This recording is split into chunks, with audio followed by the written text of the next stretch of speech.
No, I mean, right away, we didn't even know where the owl came from. So the Yeah. first sort of piece of the story is really just like, who's this owl? Where did they come from? And discovering that he had been at the Central Park Zoo, which was just, 3 blocks north of there. Right. And that's where he had lived for about 12 years. He was 13 years old at that point. He was about 13 years, sorry, he had been at the zoo for about 12 of those years.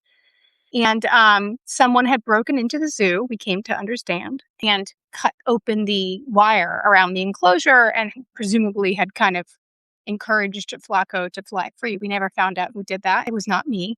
And so at first you're just like, where does this all come from? There's so much intrigue in the image that you just described.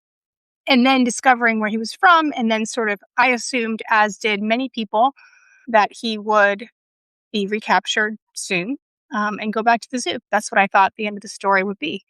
And that's not where it ended, luckily for my film and arguably for Flacco, although really there's some questions there about what was best for this owl in that moment. The zoo set about trying to capture him. And there's a good long section of the film that covers those capture attempts. And the long and the short of it is they were not successful in capturing Flacco. So then Flacco was sort of left on his own to fend for himself in New York City.